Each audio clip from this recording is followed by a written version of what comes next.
let's get started. Can you guys see my screen okay? Yeah, it's coming all right. Right, awesome. So we have more people joining. Another one, another two. Oh, awesome. So for those who have attended past sessions, so you probably know me already, Adri Leite. So I run two cybersecurity businesses, Cliffside Cybersecurity, in a platform called Cyberin. I have 25 years plus experience in this field, and today I'm joined by Rony. Rony, do you want to give us a brief introduction about yourself? Sure. Thanks, Adri. No worries. Um, Rony Zlochevsky. I've been in the cybersecurity industry for 20, similar to Adri's, 25 years-ish. Come from a background around network security, and then gradually moved towards my current outlook around across all the domains, pretty much. So I'm happy to share my experiences with you guys and give you some insights of maybe what a day looks like on for an architect. Awesome. Thank you, Ronnie. Yes, so as mentioned, we're going to be talking about the security architecture profession today. So, Ronnie, we haven't rehearsed this, so just feel free to jump in whenever you have something to add. And let me just move to the next slide. Since we're a group, so let's keep the mics muted. Raise your hand to speak, and we're going to follow the order. Recording and posting on YouTube. So we're going to be recording this session for those who cannot join us today. We're going to keep conversation in English only. We know there are people from all over the world joining us, but we're going to keep it in English.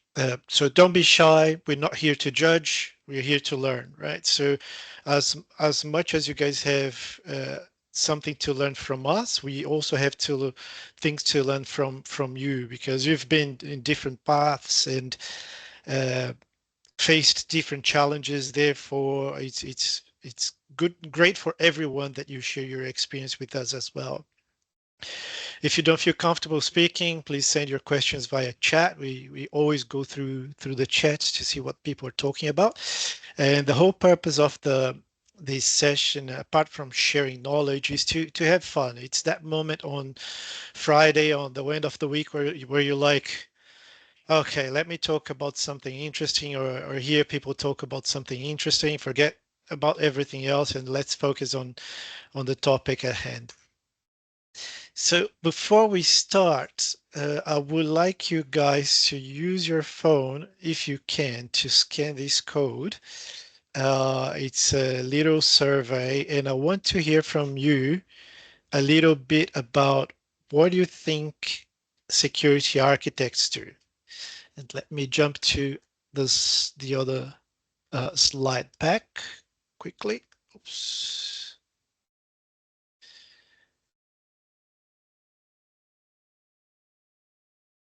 So the actual question is, what comes to your mind when you think of a cybersecurity architect? There is no right or wrong. Good one. Great. People are very active today. That's great. It usually takes me a few pushes to get people going. Anything else? So planning a security roadmap, builder, designer. We'll give it another 10 or 15 seconds.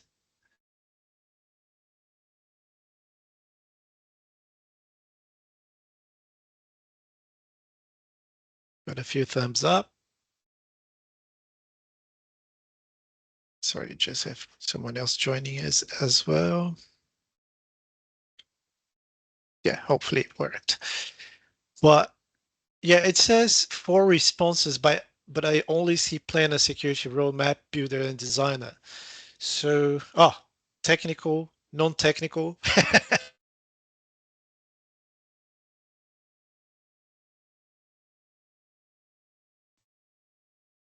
Based on my journey, I would say all of these answers are correct. Ronnie, something to add?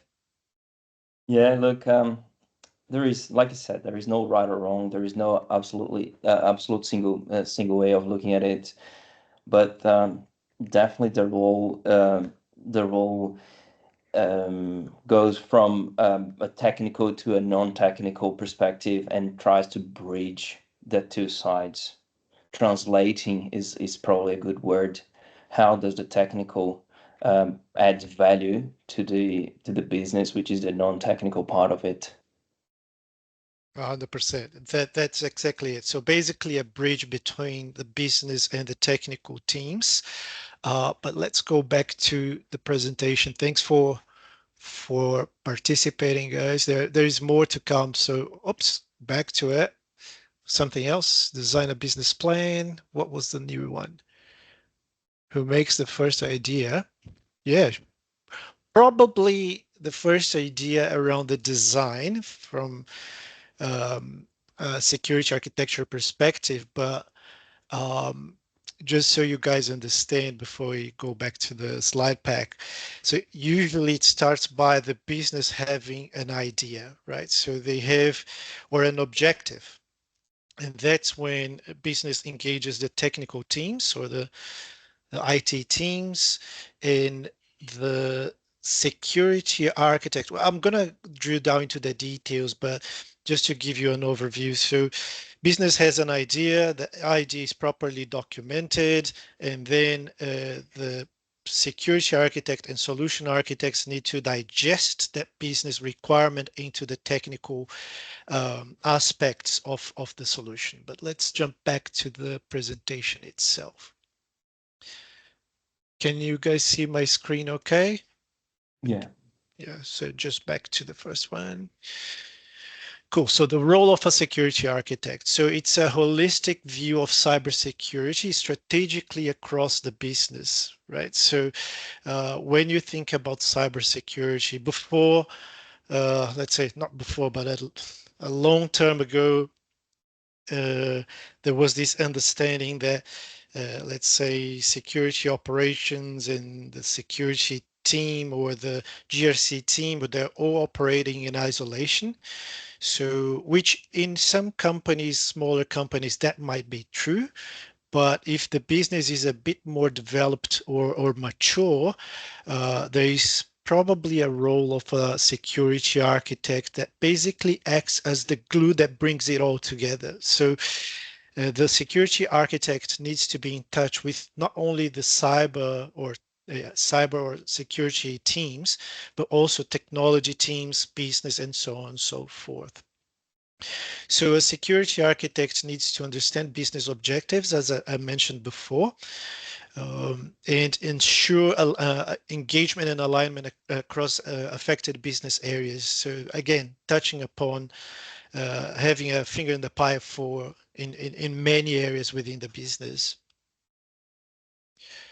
So there are a few different roles in the security architecture space. There is what we call the enterprise security architect, and it's basically someone who's looking at the business as a whole, right? So, what's our security strategy for the business? So, um, for those who have been in this space for a while, something you might come across quite frequently is, let's say, if the business is operating in isolation, you might have a part of the business that is running firewall A, as in, let's say, a checkpoint firewall.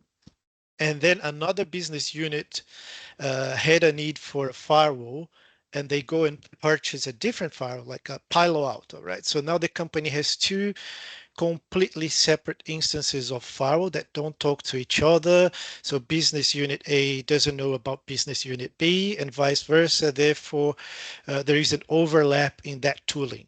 So the enterprise security architect is that person that takes a step back, understands the business objectives and the overall threat and controls required for the business, and they basically inform the business that we need a firewall, not two separate firewalls. We need a larger firewall, let's put it that way in simple terms, that will meet the requirements of both business unit A and B. So rationalizing um, expenditure, the tooling, because with every new technology you bring to the organization, you also need the people to run it, which means it's more cost for the business. Hope that makes sense. Then we have solution security architect. So it sounds a bit confusing. We have solution security architect and security solution architect. So the solution security architect is focused on the security of the solution that is being developed.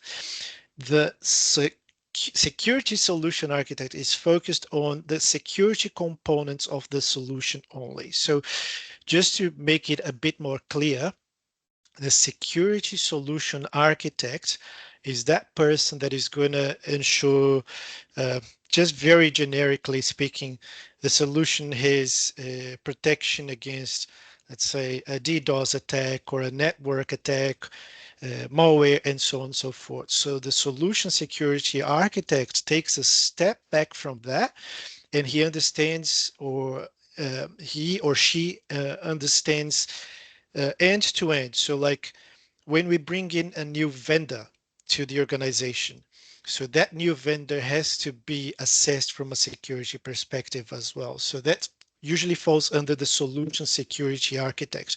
It's something that the security solution architects usually does not worry about. So it's more about let's say the holistic view of a particular solution that the business is implementing. Ronnie, anything to add to that?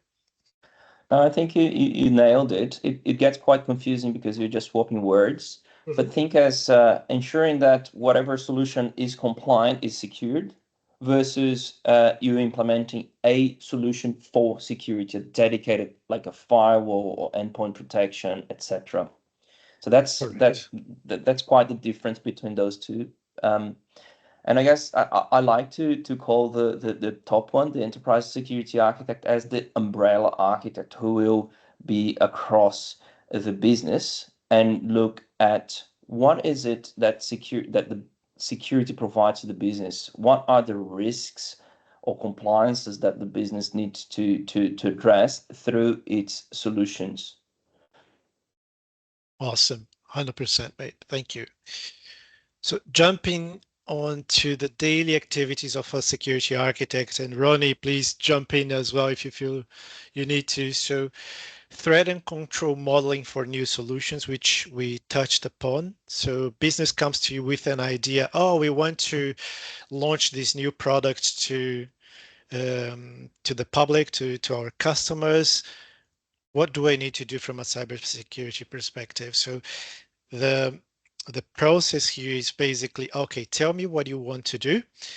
Let me understand the threats to what you're trying to do holistically, and I'm going to provide you with a list of controls that need to be implemented as part of this solution. Because the traditional approach to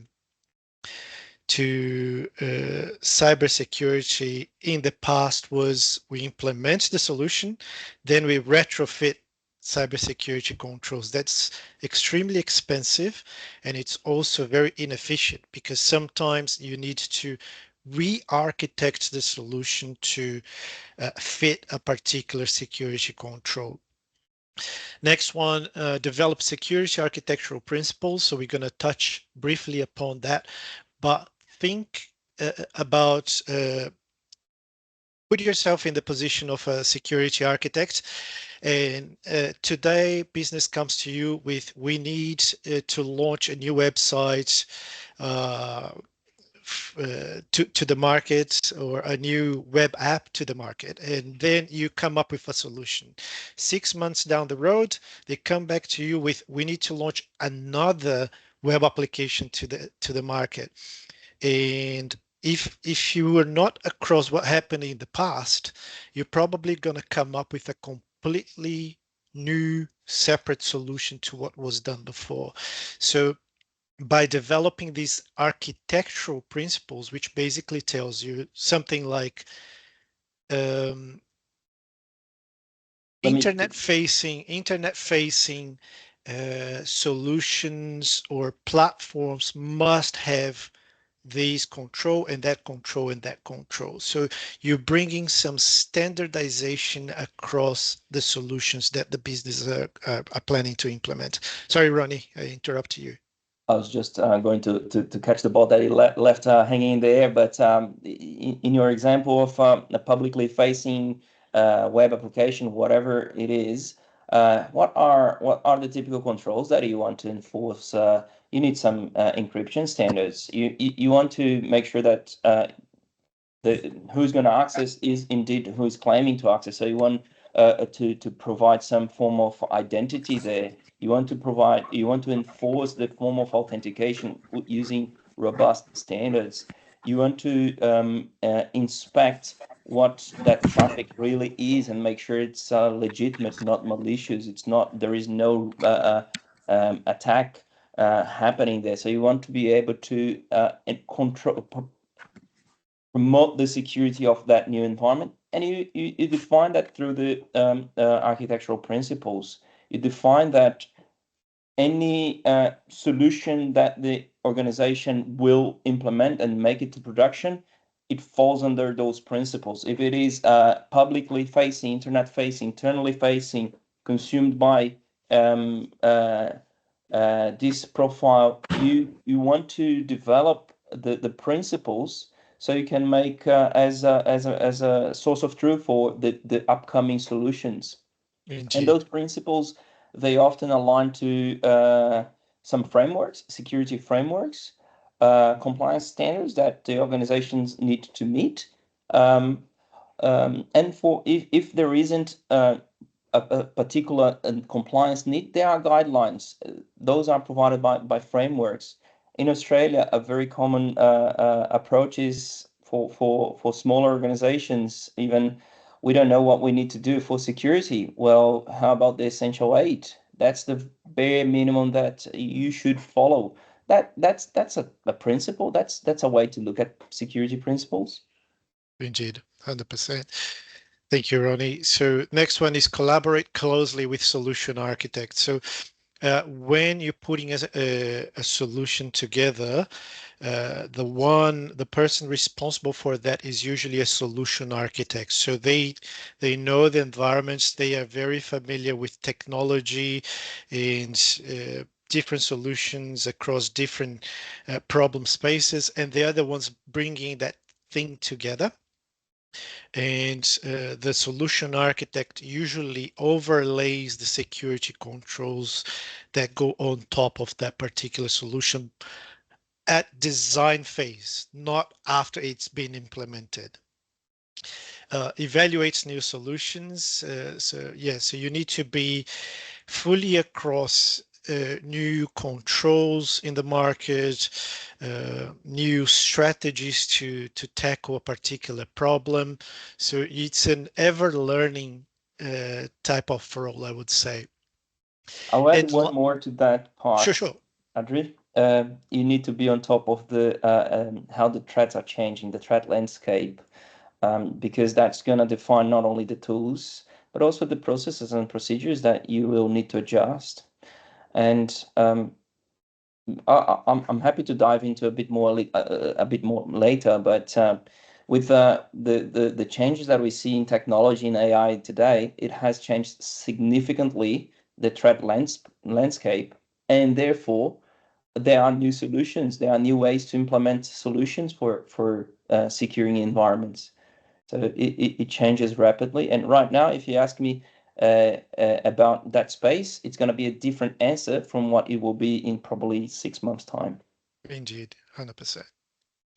The last one, verify implementation through documentary evidence. So uh, you overlay the security controls during design phase, but there is nothing guaranteeing that you're actually going to get the controls implemented once the solution is actually built. So uh, it's like building a house, right? So you design a house and then you bring in the builders, they build the house for you. Hopefully at the end of that that build phase, you look back and you're like, okay, so this is what was initially proposed. Is this actually what has been built? So this is definitely part of what security architects does on a daily basis. So post development and implementation, let's look back and see if the controls that we proposed have been successfully implemented. I see a question from Satish. How frequently do we review the security architecture if the threat landscape is changing rapidly? It's usually, to be honest, Satish, it depends on the size of the solution that you're implementing, right? But although threats change on a daily basis, the controls do you do not change the controls much. You fine tune the controls to capture the new threats, unless something completely out of the blue comes by. But a valid exercise would be to review your security architecture landscape, let's say every 6 months. So is there a new threat that we need to deal with? And if so, we might need to retrofit controls for the solutions, which is not a good approach, but that's the nature of ever-changing threats. So Rony? Yeah, no, excellent question, Satish. And you were pretty spot on, Adri. One other aspect of it is the relationship between security and the business is it's linked through this thing called risk. Mhm. And the risk appetite is from a business perspective, and the exposure, how much you believe you need to invest on reviewing those controls, reviewing the security architect. It's highly linked to your risk profile and appetite. For financial institutions, it would definitely be a constant monitoring. Um, um, but if you look at other industries that they don't have that um, close compliance needs or that concerns on what they do, what they need to protect, and etc., they would have more relaxed rules. There is no one rule, one size. There is no rule like one size fits all, but it would be a general approach, a regular exercise, and you don't need to re-architect everything. But as the threat landscape evolves, it is definitely recommended to be on top of it. Um, One vendor called a particular network architecture as castle and moat, which was the principle of having the network protected by firewalls, like a castle having its moat around it. And if you cross that moat, if you cross that, you are inside the castle. Then that's your perimeter. Secure that perimeter. But that 6 or 7 years ago, that started to fade when applications went to the cloud and people started to work more remotely, even more so during COVID, and that architecture doesn't apply as effective anymore. So that was a trigger for revisiting that, um, and it's a constant exercise to assess: are we protecting effectively what the assets that are important? When I say the assets, it's not only about an endpoint protection. It's not only about a network protection. Where is your concern? Where's your intellectual property? What are the ways for that to be compromised?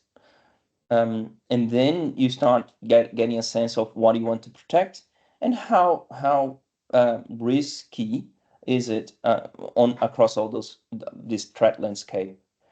I Yeah, hope so that just helps to give some indicative there, Satish.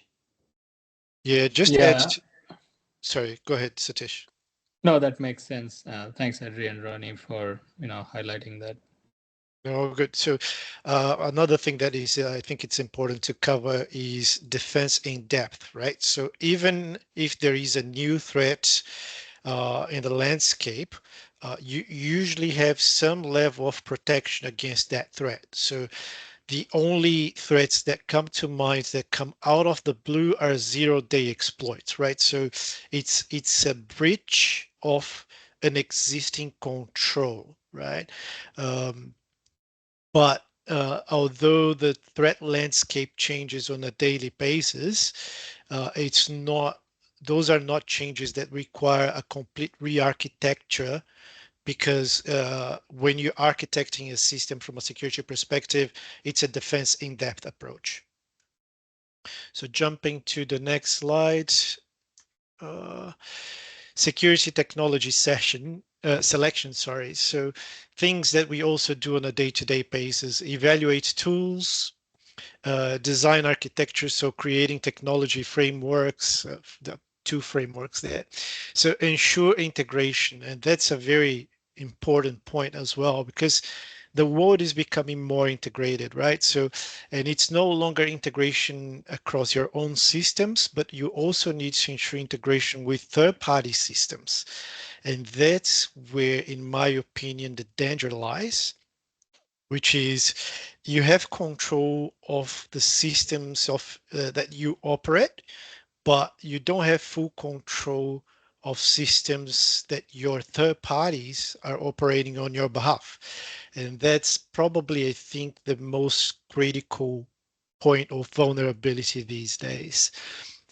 Proof of concept. So usually when you're building a solution, you need to build a small version of it to see if things run the way you think it will, not only from a security point of view, but also as a whole for the solution.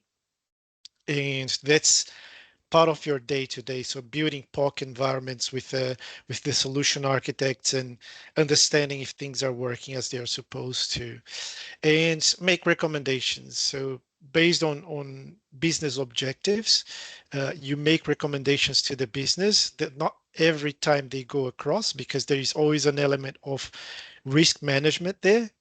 But and sometimes the business accepts a risk, right? So they're happy to accept a particular risk. They decide not to mitigate, or to mitigate it to the minimum standard, but they end up accepting a particular risk.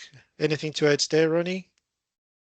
Um, Look, that experience that someone goes through when selecting what product stack or what type of technology, it is definitely overwhelming. In fact, I'm this week helping out an organization that they need um, application control uplift for their endpoints, and they're lost on the requirements. What do we need out of that? I know that I need to protect and control how user install or not an application, but how to go about it? I don't need another widget. I need a solution for my business.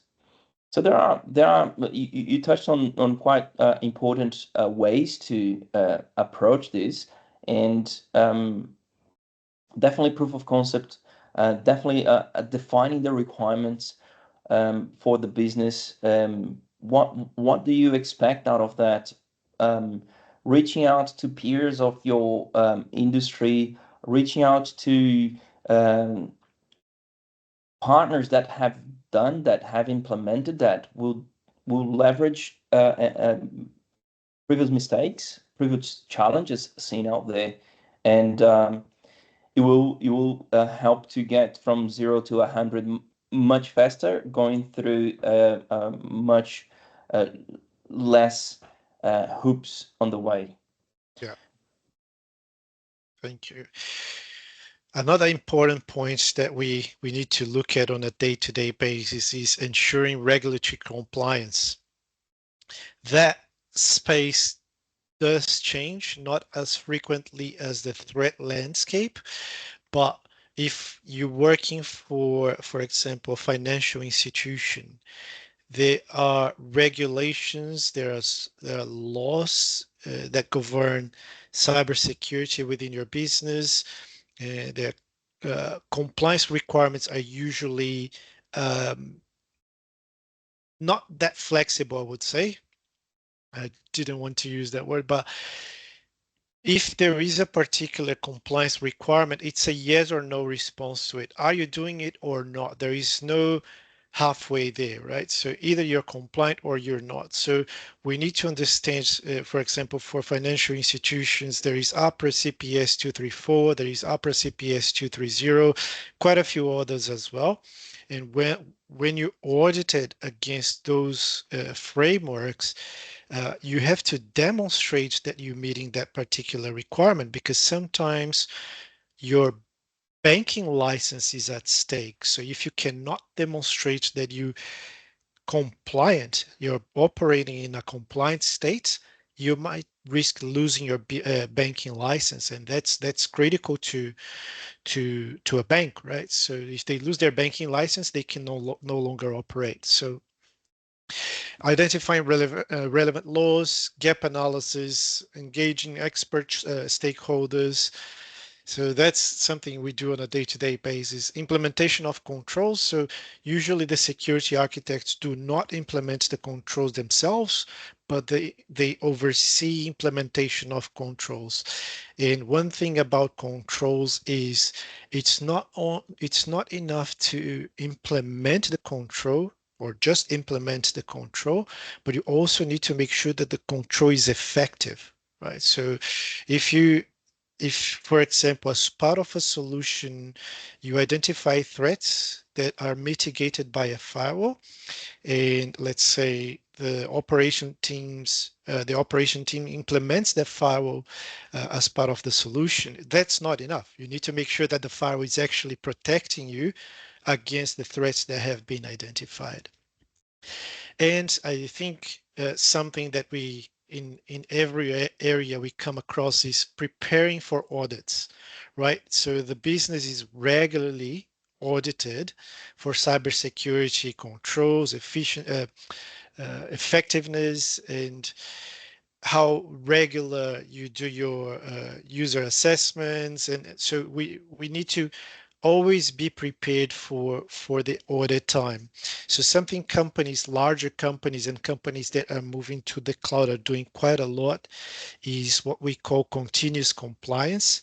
So as part of the design, they implement controls that are going to test your environment on a daily basis or even on an hourly basis, right? So if something goes out of shape, they can remediate that on the spot, right? So, for example, um, you have a rule that says S3 buckets, AWS S3 buckets, which is a repository of data, must always be encrypted, right? So you create uh, controls that ensure whenever you create a new S3 bucket, that bucket is encrypted.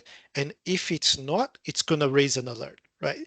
And that's what companies have been shifting towards, which is continuous complying. And when the time for the audit comes, they know for sure that they are compliant against that particular requirement because they've been enforcing it on a daily or hourly basis. Do you agree, Ronnie? Yeah, absolutely. The transition from a on the spot audit versus the continuous auditing, it's a trend, and there are many vendors coming up with specific tools to ensure that they stay compliant, and even enforcing the new control, the new configuration to meet that compliance requirement. So it's not in that example, you can't even start the S3 bucket if it's not encrypted. It's not Correct. that it can get to that level. It's not that you get an alert. It just doesn't allow you. So it depends on how strict the rule is applied. It can be that way. Yeah. Um, Audits are a big driver for security, by the way, and that is regulatory requirements that companies can't operate without meeting those. So it's sometimes, depending on the industry and organization, the role of an architect can be very close to the audit topic. Indeed. Thank you, Ronnie. So touching upon security architectural principles again, so as we shared before, you're basically defining some rules to be followed by the organization. Whenever you're building a new solution, the solution has to have these particular controls, and that's more or less what a security architectural principle is about. So, a security architectural principle could be something like whenever you're building a system that handles credit card data, it has to abide by PCI DSS requirements.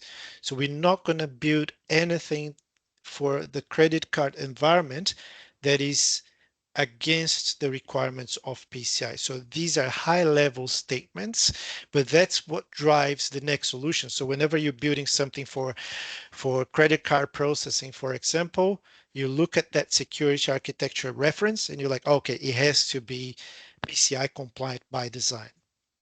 So, question by Satish, what are your thoughts on zero trust architecture? Can this be used in majority of the situations to achieve maximum security? I would say no, it cannot be used in majority of situations. It has to be used where applicable. It's secure. Zero trust is one of the security architecture principles that can be used to design a solution, right? So it sounds awesome, uh, but it's not really possible to implement zero trust for every single solution out there. So when there is an opportunity to implement something that is zero trust, great. But if you pick, for example, monolithic uh, platforms, like a banking platform, you would have to reverse engineer that platform that has been operating for the past 20, 30, 40 years to achieve zero trust. If you're building it from scratch, probably you can get that to a zero trust state, but most of the time for legacy environments, that sounds nice, but it's not always implementable, I would say. Ronnie? Yeah, look, I agree with some of your statements, and some I Mhm. will positively challenge, Dre, because I see the zero trust as a reference to target. So can you adjust it to the environments?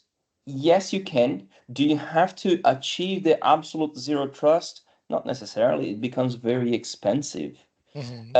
Is it easy to implement zero trust even when you are on a greenfield from the ground up implementing? It's really hard. It's really hard to achieve the absolute zero trust, even on the most simplistic environment. But in some cases, that might be more important to achieve one part of the zero trust. So it's not an absolute yes or no for the zero trust. I've delivered solutions to uplift the posture towards the zero trust, and that's good enough for some organizations. Staying at the level, if we put a level from 1 to 10, staying at level 5, that's okay, and then you just appreciate the risks of not bringing from 5 to 10. But it's not for everyone that you have to just see the zero trust as a mantra. It's one of the ways, like Adri mentioned. Absolutely. Totally agree with you, Ronnie. Uh, I was focusing on the achieve maximum security statement, but yes, so It's as Ronnie said, um, yeah, security never needs to be maximum security. It has to be fit for purpose and within your risk appetite, right? So what Ronnie's saying is there are different degrees of zero trust. For you to get to the highest level of trust, that probably means you have zero appetite for that risk coming to life, right? So, and and that's not very very it practical. comes Sorry, with its cost, right? it does. Uh, Yes, yeah, to hundred zero percent. the risk. So, a little bit on security patterns as well. So, what does that mean, a security pattern? So it's something that can be reused, right? So think of a solution to a problem that you come across. So we touched upon that briefly before, a solution for a problem that you come across on a regular basis, right? So a security pattern for a web-facing platform, probably a firewall, a web application firewall, and a DDoS mitigation solution. So every web-facing infrastructure or solution will probably implement one of these patterns or all of them, preferably, right? And that's reusable, right? So if you implement a firewall, you can use that firewall for another project or another solution as well. So you need to ensure that the patterns are repeatable. Anything to add to that, Ronnie? Yeah, that's perfect. Regardless of whether you are hosting it yourself or on your cloud environment, that principle, that pattern will still be applicable. You might need to tightening up the rules, the how you control, but that's fine tuning, that's adjustment. But the principle, the pattern, it's there for you to consume once that is defined. Awesome. Cool. Let me touch upon some of the skills and experience required for these roles. So technical skills, deep knowledge of technology, threats, and mitigation controls that usually comes with experience, right? So you've been in this industry for 5 years, 10 years, you're gaining experience. So that comes as part of it. Extensive practical experience securing solutions, battle-tested strategy around controls, and fast-paced continuous learning mindset. So I think we touched upon all of those before. So you need to keep constantly learning and challenging your knowledge and learning from your peers because things are changing at a faster pace that you can digest yourself. Soft skills, stakeholder negotiation. So that's probably the biggest one because when you're facing a threat and you come up with a solution, that solution comes with a price tag, right? So you need to help the business understand what the threat is so that you can secure the budget to implement that particular mitigation or control. But that doesn't always happen, right? So you need to be able to negotiate based on the risk being faced, things that are negotiable or non-negotiable. Strong grasp of risk management. So we touched upon that. Collaborative yet assertive conflict resolution. So sometimes you need to take a step back and look what's best for the business. And sometimes what's best for the business is not what's best for the cybersecurity team. The cybersecurity team wants $1 million firewall. The business has a budget of 500,000, right? So we need to be always looking at what's best for the business. The gap, let's say that 500,000 difference is a risk that needs to be addressed or accepted by the business. Strategic vision for future improvement. That's something we also talked about. Excellent documentation and technical writing skills. So what usually happens is you document everything. So the design of a solution, you have to document it, thinking about the next people stepping in your role. Are they going to understand what we put together? Are they going to be able to understand what controls have been implemented and how they have been implemented? And the last but not least, ability to translate technical issues into business language. And that goes back to stakeholder negotiation and a strong grasp of risk management. Ronnie, do you agree? I couldn't agree more. I coming from the technical background, I've managed firewalls and many other secure app gateway and other security solutions. And I always thought about it's so obvious to have this solution in place. Why not having it? Then when you step into the architect lens, you start to appreciate what value that brings to the business. Ultimately, that piece of technology is there to make the business run, to secure the business. If there is no value added to the business, why would the board approve that solution, or why would you invest effort into that? It could be like an awesome piece of technology, fantastic, but what is it? What is it going to bring to the business? Do we need it? So yeah. So 100%. Totally agree, Ronnie. So let me, just conscious of time, let me just quickly skim through the rest of the slides. So becoming a security architect. So just an idea, education, usually you come from a computer science, cybersecurity, or an IT degree. Experience-wise, you usually step on the role of a security architect after 5 to 10 years experience in the security space, IT. Foundational roles that might take you to the security architect role. So you start as an analyst, as an engineer, and as an administrator, and that's how I started myself. Probably you as well, Ronnie. A yeah, couple of certifications that can help you in that space: CISSP, TOGAF, SABSA, CCSP, vendor certifications. So there's quite a few. There are quite a few paths for you to step into the role of a security architect. And again, continuous learning. So threats, technologies, and frameworks. So what are some of the common challenges faced by security architects? So I think that's the most important one. Hopefully, Ronnie will agree with me, but if not, it's all good. But balancing security needs with business agility, right? So that's an art, I would say. absolutely, yeah. Otherwise, it become the painful security showstopper. That's right. So communicating complex issues clearly, we talked about that. Resource constraints and prioritization. So you should be aware that you're never going to have all the budget you need to do everything you want to. Therefore, you have to do with what you got, right? So make it happen with what you got.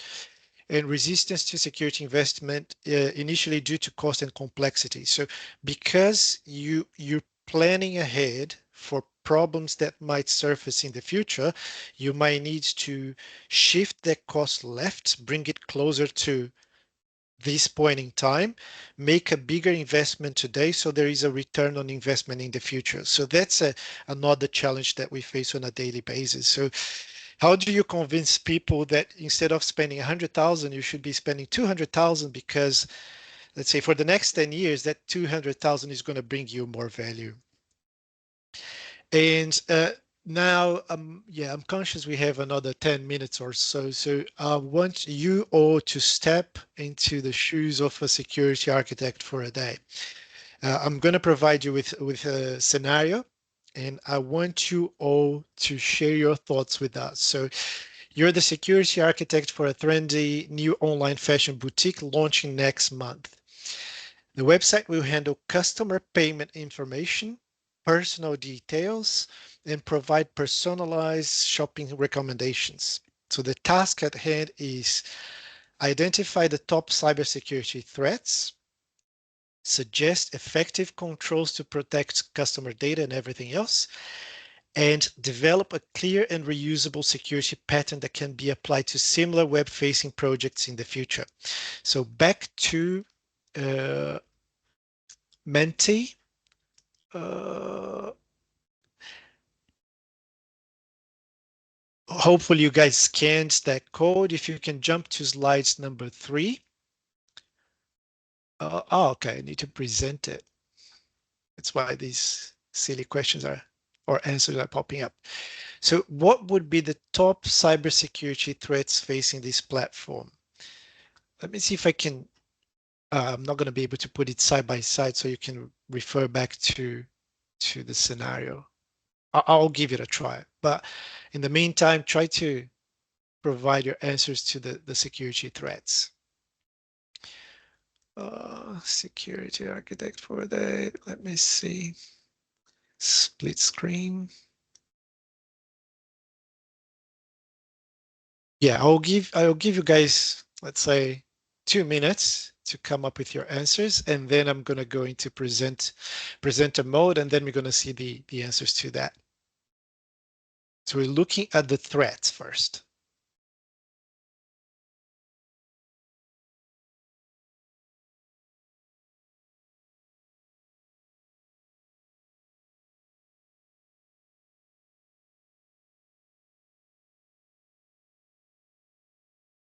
If you're unsure if there are threats or not, I can guarantee you there are some threats.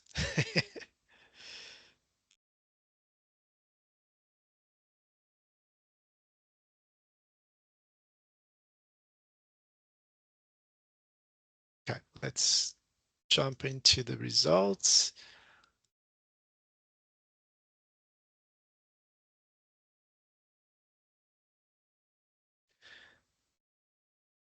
Okay, threats, data breaches, injection attacks, cross-site scripting, man in the middle brute force. Absolutely yes. Denial of service, data breaches to personally identifiable data. It's good too. We'll give it another 10 seconds or so.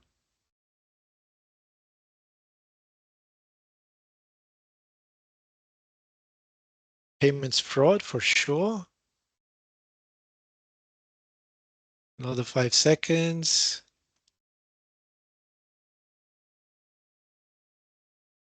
Cool. Back to the slide pack. And thanks for sharing that.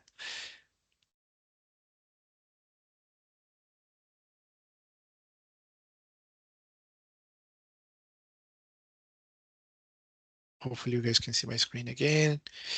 So the next part is suggest effective security controls to protect customer data or data in general, right? So, compromise of the backend, e.g. ransomware. So effective security controls to protect data. Forget about customer to protect data. So going back to um, the threats, what would be some of the controls you would implement to mitigate those threats? Hopefully you're still able to provide answers to that slide.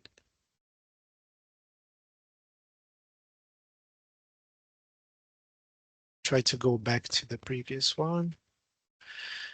So man in the middle, injection attacks, data breach, denial of service, payments fraud, ransomware.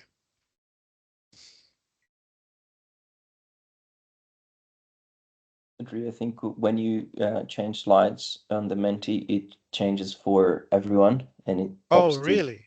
Oh, it. I apologize. So I'm not going to touch it again. It's all right. I thought it just changed on my side.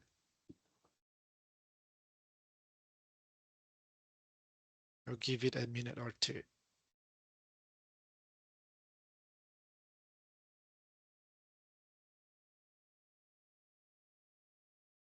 On my screen, it's showing the reflect on your learning from today's session. So it's probably a different question. It's weird. Oh, hang on, guys. Back to identify top security threats, present. Oh, we did the threats before. They're more popping up.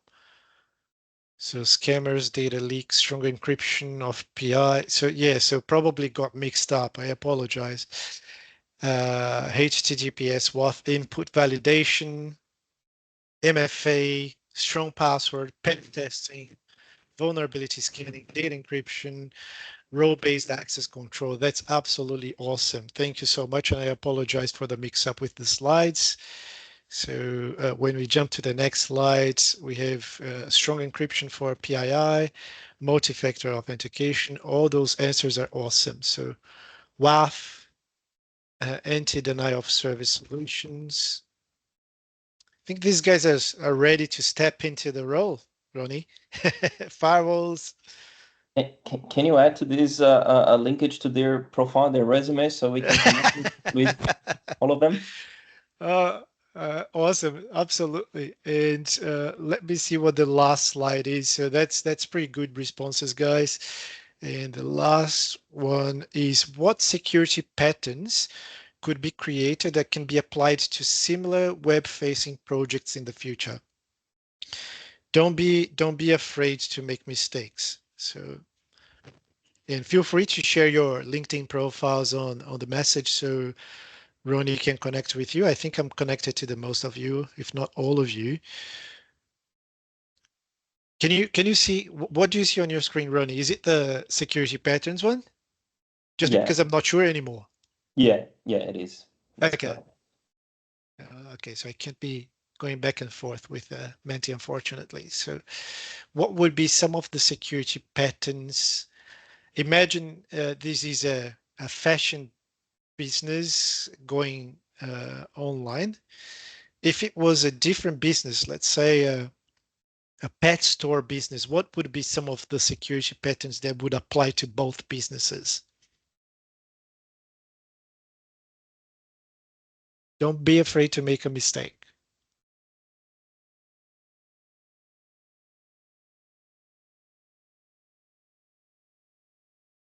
I'll give it another minute.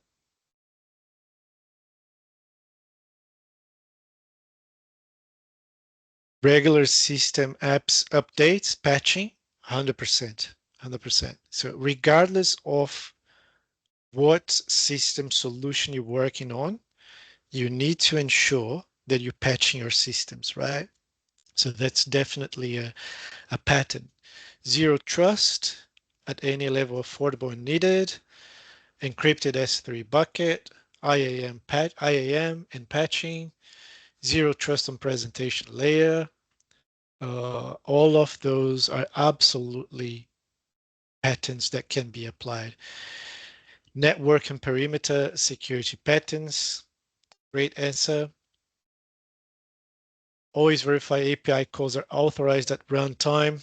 100%. So as you can see, you guys can come up with quite a few patterns that are repeatable across all the solutions, right? So this is something you can apply across the board. It doesn't depend on a solution.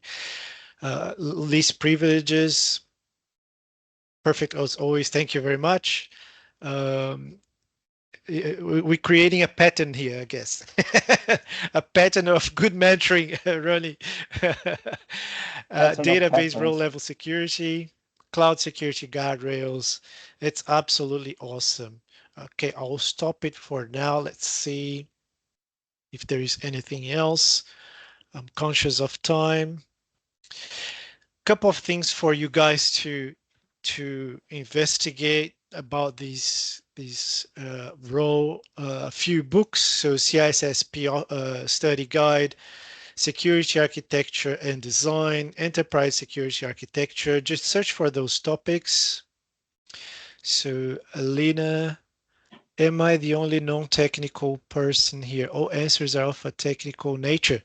Well spotted, Alina. So um, yes, so most of the answers are definitely technology driven. What are some of the non-technical patterns that could be applied? That's an excellent question. But carry on certifications to look at, so CISSP, TOGAF. Another one that is specific to security architecture is SABSA, SABSA. I'm a SABSA certified professional myself. I don't know about you, Ronnie, but that's a very um, complex. It's not a straightforward certification, is it, Ronnie? Like, what's your view on that? No, it's a known certification. It's not as widespread, but it's well known. I've done the entry level as well myself, and it provides a good reference. Mhm, But there is no single way of doing things. SABSA is definitely one way. TOGAF is another one. Um, mhm, but I guess one thing that really I really appreciate besides the formal certification path is we are surrounded by social media and feeds, etc. There is so much out there that you can consume in small bites. Um, Even your who you follow, where you follow. You start following some good names on that space, and it leads to more. Of course, take with a grain of salt when you go to follow someone on social media, but it's a good reference if you follow the right leads there, and it helps a lot to keep yourself up to date, not just on the certification path. Indeed. I'm conscious of time, guys, so just jump to Q&A. If you have any further questions you would like either myself or Rony to answer, that's the time for it. So I'm going to give it a minute, and then we're going to wrap this session up. So Satish mentioned, apparently for CISSP, you need 5 years of verifiable experience in security roles. That's true. Yeah, so I had to go through that. So I had to have another professional verify my CISSP. So that was a professional who was a CISSP himself. And I've certified or acknowledged quite a few people myself because I hold the CISSP certification. So usually you do need to demonstrate the 5 years experience. So Notion is saying that she's also not technical. Yeah, and I might Non-technical. just touch on those two comments from Notion and Alina? Alina. There is an important element, non-technical element when it comes to the architecture. There are procedures, there are processes, and SAPSA covers that quite well. So it is there is a lot into cybersecurity that is not necessarily just tools and widgets. In fact, in my recent research is I appreciate that the human element is one of the weakest links into cybersecurity. The tools are there, but it's to protect, to enforce, but the human element is often the easiest way to break that security chain. Indeed, 100%. And on top of that, processes as well, right? So technology is great, but if you don't have a good process to ensure that technology is doing what it's doing, then it's not worth its own value. So there is way more to security architecture than just the technology itself. Even though the responses there were very technical in nature, you still need the supporting processes to ensure that things work. You also need to ensure the policies are in place, the right policies are in place that supports the business mandate for something to be done a particular way. Risk management. So there are quite a few different areas that you can target, but I would say more often than not, you're going to come across technical controls as part of the solution design itself. It makes sense. Yeah. Yes, yes. So yeah, you need to know a little bit of everything as opposed to knowing too much about a particular topic, I would say. Yeah, I do. Awesome. Thank you. Awesome. So that's pretty much it for today. Rony, I just wanted to thank you for collaborating, joining us, sharing your knowledge with us, and everyone else for joining us in this session. Thank you so much, guys. Thank you. Thank you for organizing. Thank you. No See you guys. worries. Thank you Thank so you. much. See you. See you Bye. soon. Bye.